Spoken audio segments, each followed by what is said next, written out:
we're gonna get started. First and foremost, I want to thank everybody for coming out to the Yellow Heart Memorial for the closing ceremony.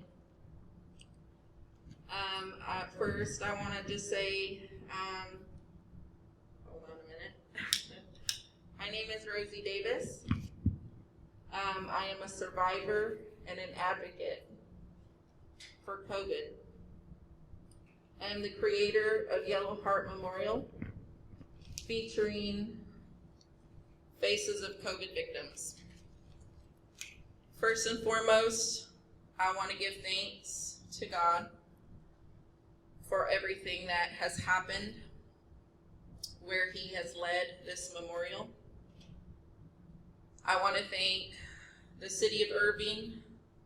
I want to thank Scott Crosno, Parks and Recreation Manager.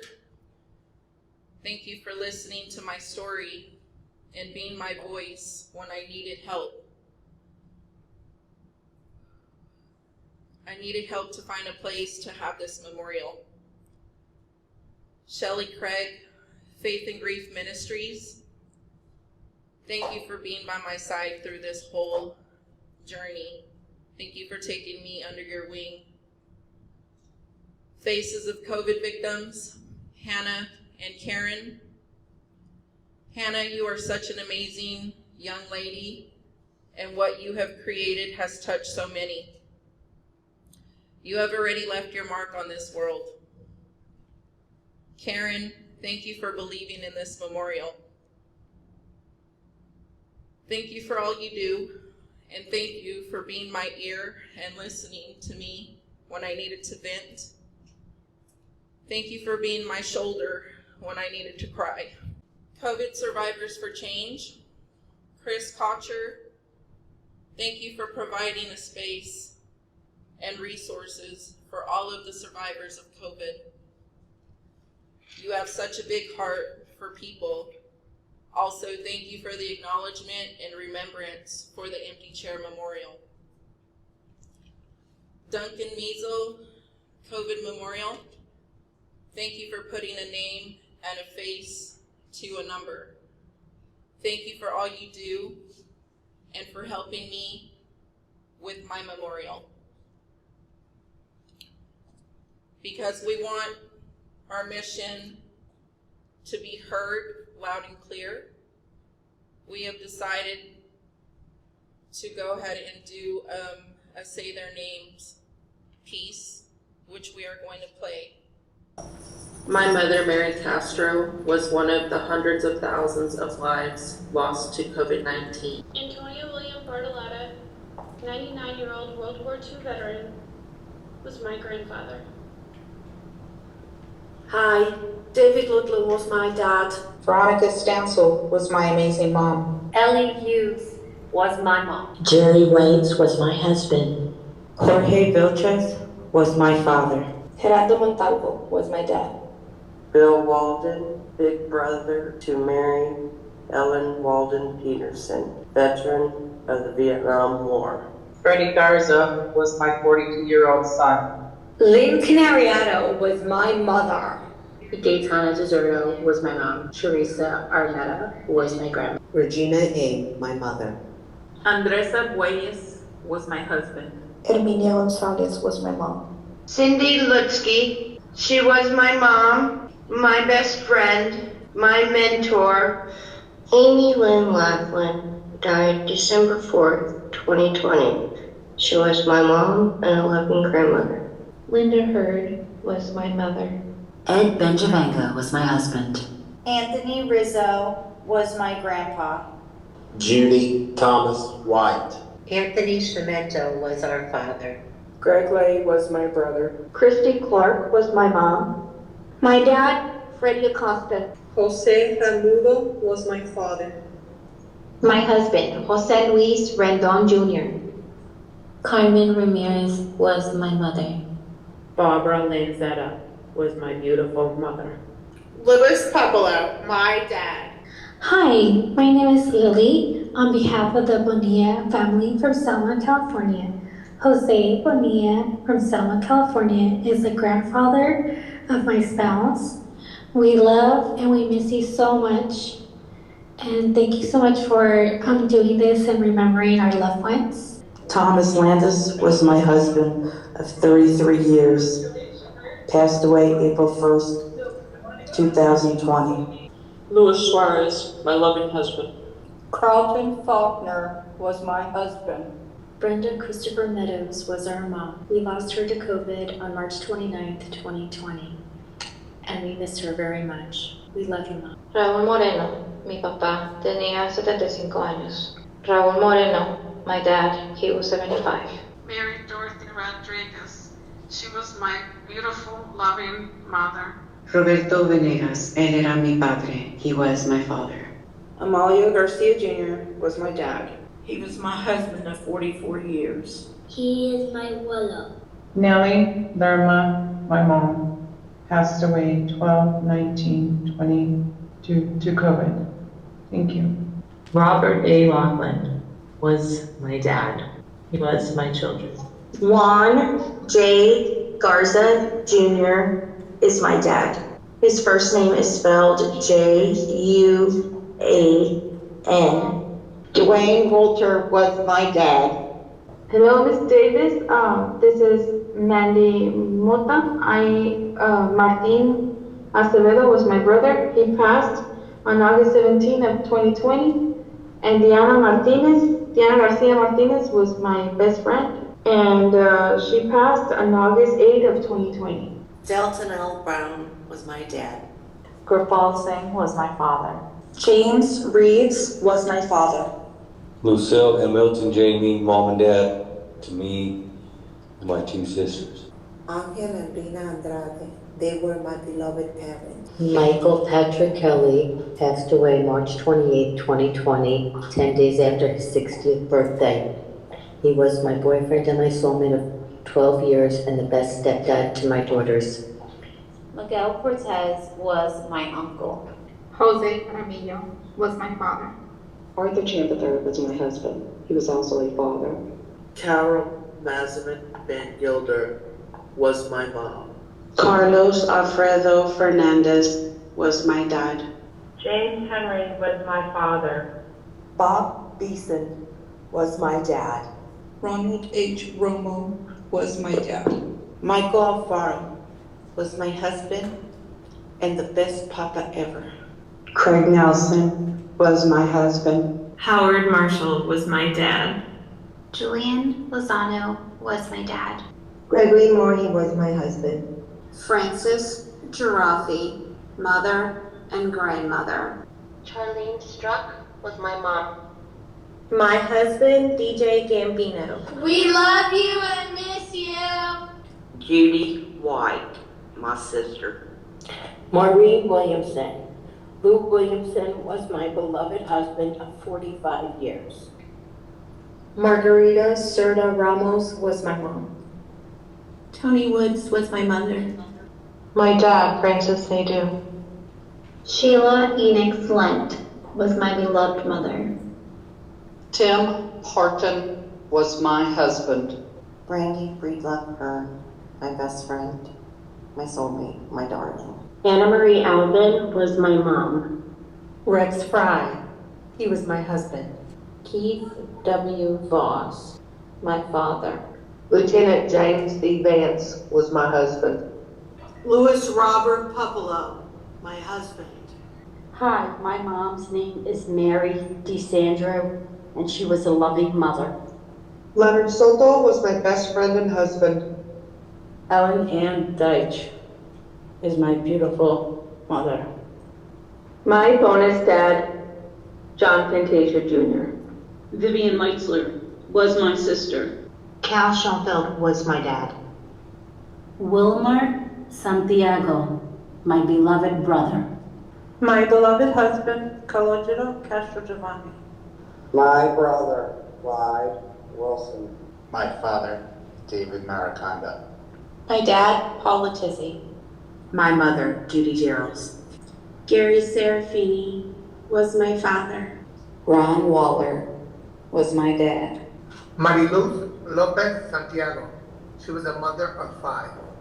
Jorge Arturo Velaz. I lost him to COVID. I love you. My mom and dad were Kenneth and Terry Bridwell. Raymond Nicasio Gonzalez was my father. My mother is Donna Irene Downing. My mother is Karen Dunlap. Simon Mendez. I miss you, Daddy, so much. Ron Bartolomucci is my father. Hello, my dad is Jose Angel Diaz Rodriguez. Miguel Angel Alice was my father. Antonino Crisafulli, he was my husband. And our dad. Ernesto Gonzalez Aleman, my father.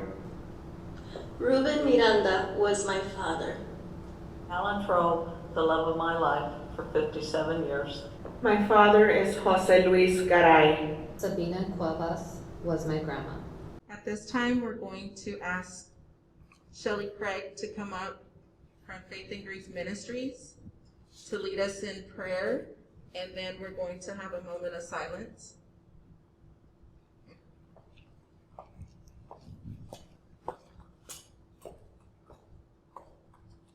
Join me as I read this reading from Rabbi P.J. Swartz. In the rising of the sun and in its going down, we remember them. From the moment I wake till I fall asleep, all I do is remember them. In the blowing of the wind and the chill of winter, we remember them. In the opening buds and the rebirth of spring, we remember them. And as the days grow longer and outside becomes warmer, I am more awake and I remember them. In the rustling of the leaves and the beauty of autumn, we will remember them. And in the beginning of the year and when it ends, we remember them. When we are weary and in need of strength, we remember them. As I am faced with challenges that enter my life, I remember all that they taught me and remember them. When we are lost and sick at heart, we remember them. And when I've gone astray and feel uncomfortable, I will ask for help and remember them. When we have joys we want to share, we will remember them. For those times of celebration, love, and happiness, we will remember them. So as long as they live, we too shall live, for they are now part of us as we remember them. On every day and in every way, I know that they are with me. I remember them.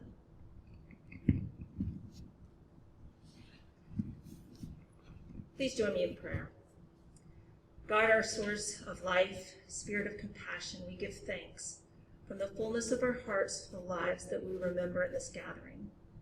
Let the meaning of their lives live on in us.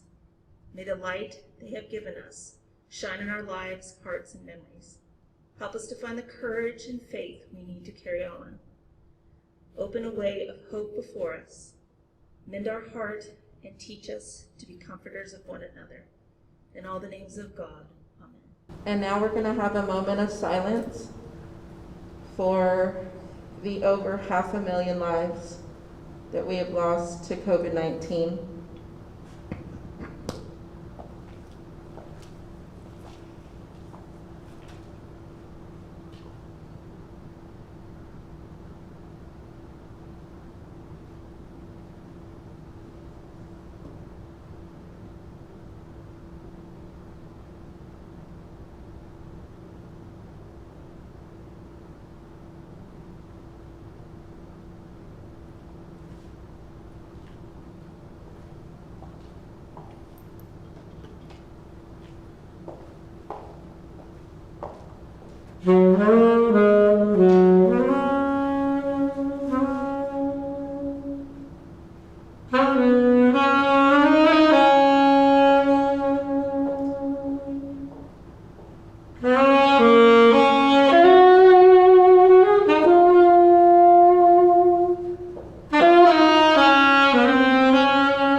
Thank you so much, Jonathan. That was beautiful.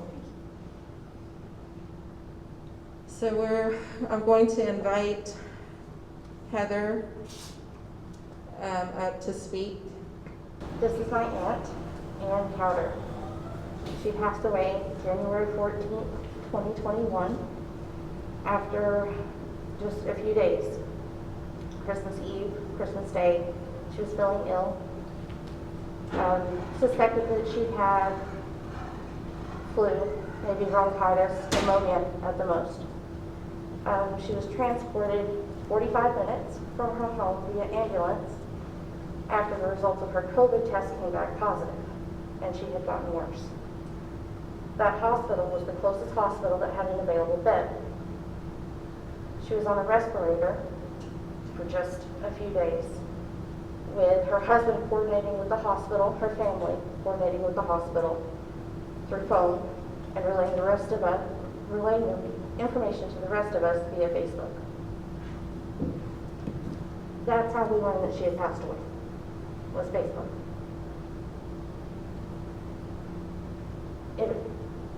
No matter what angle you look at the pandemic from, whether your test came back negative or your test came back positive, whether your family member survived or passed away, whether it was an aunt or an uncle, or a parent, or a spouse, or a child, they all deserve to be honored and remembered.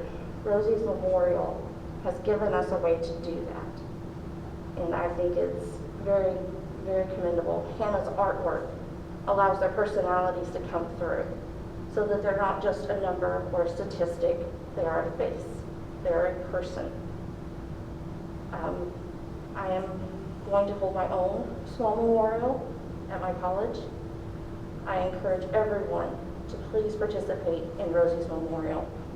Host your own, please. Thank you.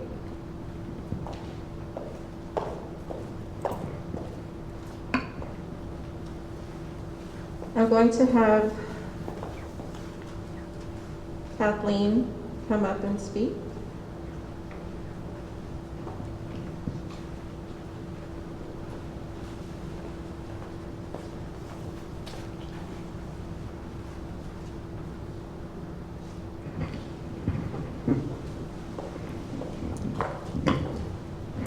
My name is Kathleen Waits. My husband, Jerry Waits, passed away on 7/29/2020 of COVID pneumonia.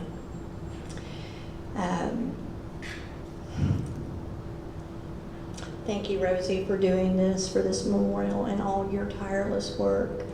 And thank you, Hannah and Karen, for all of your efforts. Hannah is a teenage girl that draws these photos in between schoolwork and after school, and she creates every single one of them. And I think they're so special because it puts a face and not just a number to our loved ones that we've lost.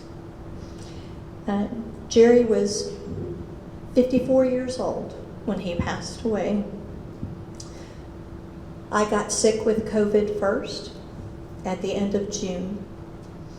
Within 5 days, Jerry started exhibiting symptoms, and his were much more severe than mine, and I had a pretty good case of it, but I never ran fever with my COVID.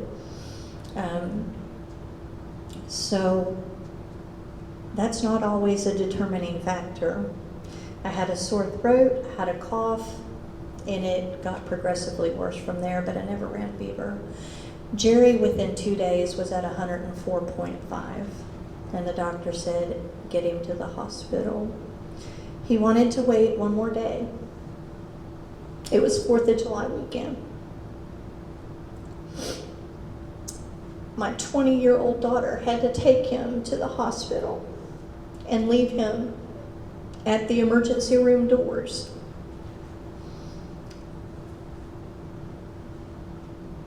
He was admitted and immediately taken up to ICU. He had the remdesivir, he had the plasma therapy. The doctors worked tirelessly to try to help him recover from this. And he was doing very well. In fact, he was waiting to be, after about 2.5 weeks, he was waiting to be transferred to a rehab hospital to be weaned off of the oxygen that he had been on at a pretty high level. And they can't send him home that way. So we were just waiting for the insurance company to approve the transfer to the rehab hospital in Fort Worth.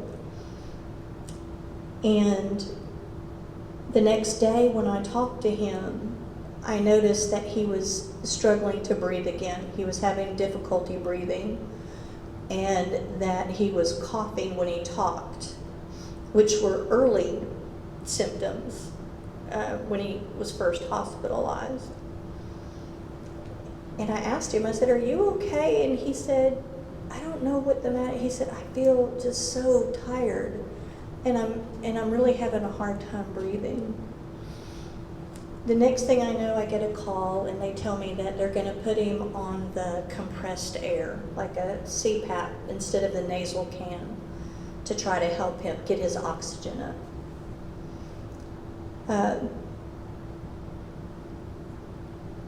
About an hour and a half, 2 hours later, I got the phone call telling me that they were sending him back up to ICU and that he was most probably going to have to go on a ventilator. He did give them permission to put him on the ventilator. And within a week's time, his kidneys started to decline and fail, and the doctors told me his lungs were not recovering, that they were actually hardening and were not able to express the carbon monoxide out of his lungs like they should.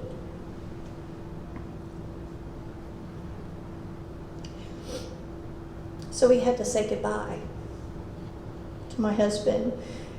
And I know there's so many of you out there that you did not have that opportunity, and I'm so sorry for that. And I couldn't imagine what that feels like. I was able to hold my husband. I was able to tell him I love him, and I was able to tell him goodbye.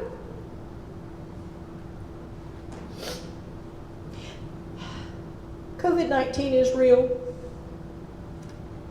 And when my husband passed away in July, I think the numbers were a little over 200,000. In the United States now, it's over 500,000.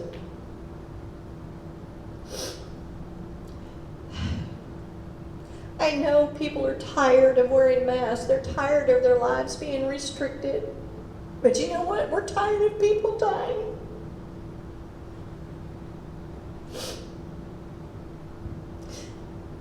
We just want people to know it's not just numbers, it's faces, it's lives. Jerry was a wonderful husband. He was an adored pop-pop, and I thank God that he has carried me through these 7 months and given me the strength and the courage to go on. I thank HEB Methodist Hospital in Bedford for taking care of him for 30 days and trying your best to save his life.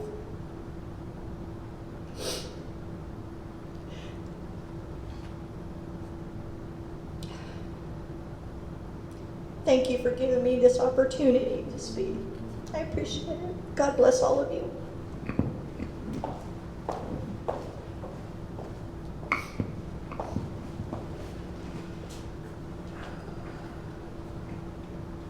I'm going to ask Jennifer, the director of the Irving Archives Museum, to come up and speak.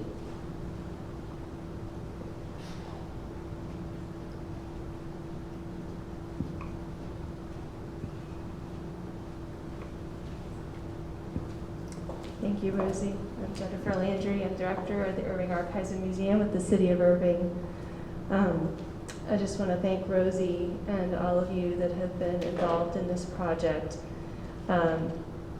when we were approached about possibly hosting it here at the museum, we immediately said yes. You know, like so many, we've been looking for a way to contribute, to make a difference, and to help through what has been such a difficult year. And sometimes it's hard to know exactly what to do. And so we just opened our space and our hearts, and Rosie shared her journey with us. And we are so grateful to have been able to be a part of this journey. And we look forward to seeing how this continues. As the memorial comes to a close, it's with mixed feelings because we're not over this yet. This journey hasn't ended. Now with over 500,000 Americans gone, and we just want to continue to remember them and continue to acknowledge this loss, and that so many of you are grieving and need their names spoken and need their names remembered. And so we will do our part to do that, and we just can thank you for allowing us to be a part of this.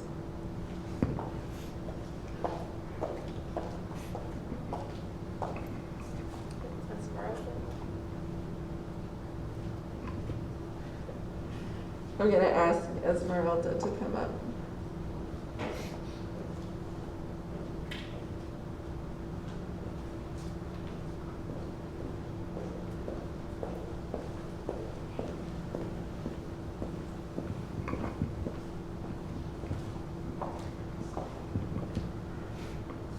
My name is Esmeralda Gonzalez, and I'm going to try to keep it together. My mom, Elida Esquivel Gonzalez, passed away in September 24th, 2020, and we missed her so much, and she fought long and hard, almost 2 months in the hospital, and about 5 weeks on a ventilator, and I know that she fought really hard for all of us. But in the end, I guess her body was just too weak, and she passed. But I know that she tried really hard and fought really hard for all of us. She was a beautiful, selfless, amazing, wonderful mother, and mother to me and my older sister, who we lost in March, my younger sister. She was a grandmother to a granddaughter and a grandson, and a great-grandmother to her two great-grandsons and 2 great-granddaughters. And this has been really hard on all of us, especially the kids. They lost their B-mom. They miss her. We all miss her. And I just want to thank Rosie for everything she's done, and for them to be memorialized, for my mom to be memorialized this way. And it means a lot because they're not just a number. We want to make sure to keep her memory alive and all of your loved ones' memories alive. And so thank you, and Hannah and Karen for the beautiful drawings as well. Just thank you so much for all of this, and we love you, Mommy, and we miss you.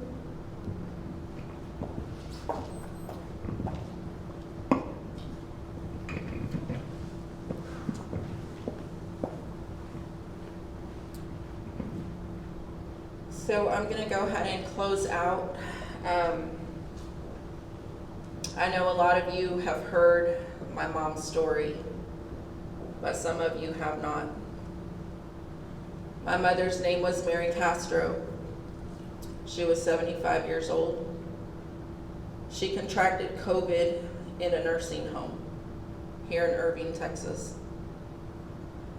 Mother's Day would be the last day that I would see my mom face to face through a window. The last image that I have of my mother, she was being loaded into the back of an ambulance.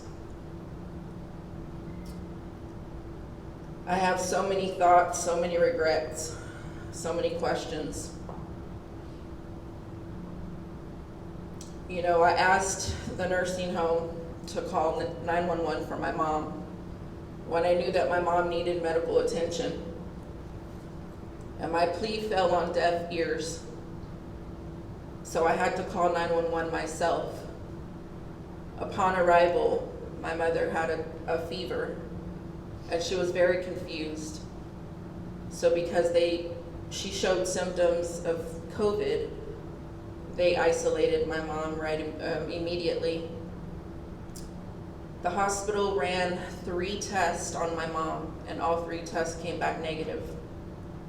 But because my mom was still having symptoms of COVID, they decided to keep her and they moved her up to the COVID floor. 318 PC, I still remember the room. They did a chest x-ray on my mom and they showed that she had pneumonia in 1 lung. And 2 days later, and another COVID test later, she came back positive. At this time, the pneumonia was in both lungs, and my mom was a DNR. And so they put her on oxygen, and then from oxygen, they moved her to a BiPAP.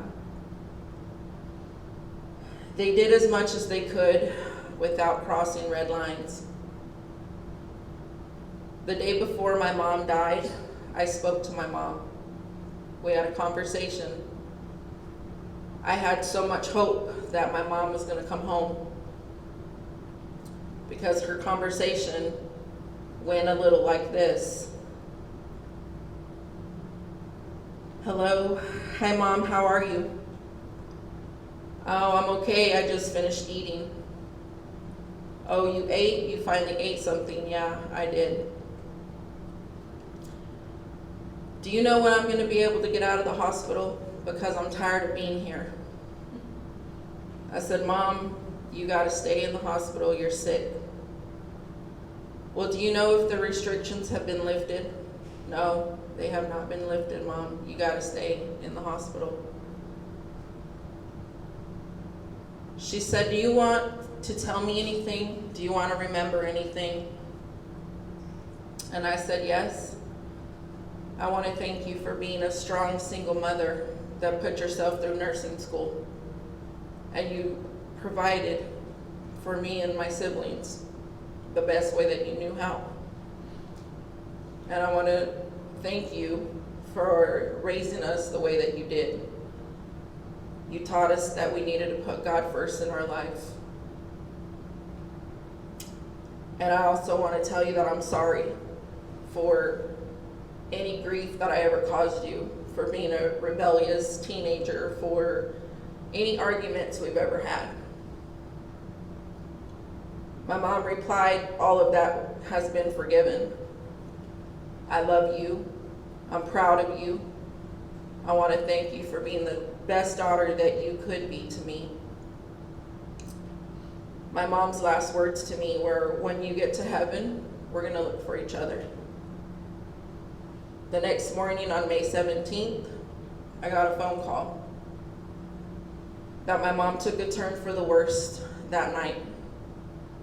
And they wanted to have permission to give my mom convalescent plasma. And of course, me being human, I said yes. I would do anything to keep her alive. But my mom didn't make it long enough. She passed away before they could even give her the plasma. After my mom passed away, we still could not see her. We didn't get to FaceTime with her the whole time she was in the hospital. Even after she passed away, we would have to wait a whole month to pick up her ashes from the funeral home, because that's how overwhelmed the funeral homes were with death. 1 year ago, our lives changed forever.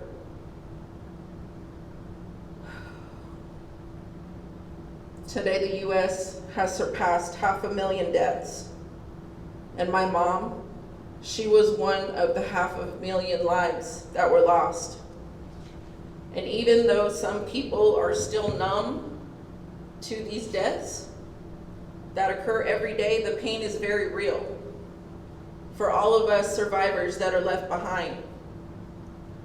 When we think about the word COVID, it has a greater meaning to us.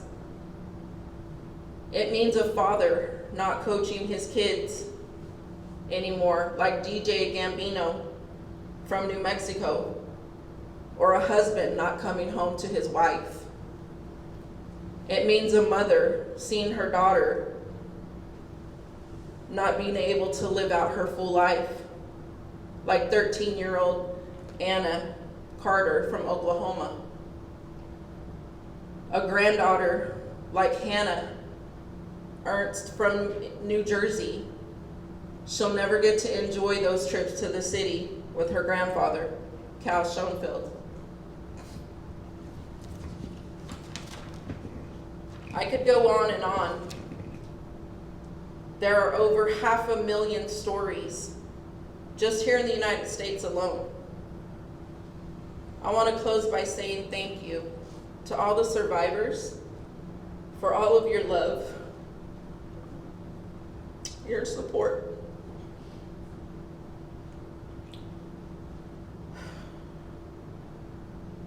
For the Yellow Heart Memorial. This is not the end. This is just the beginning. We will never let our loved ones be a number. We will make sure that the world knows that they are loved and they are missed. Their life mattered and they are not a number. I want everyone to take precautions, protect yourself, protect everybody around you. Get vaccinated. Thank you, everybody who is here today supporting me. Thank you, everybody who had the courage to stand up and speak. Thank you, everybody on Facebook Live. And most importantly, I love you, Mom.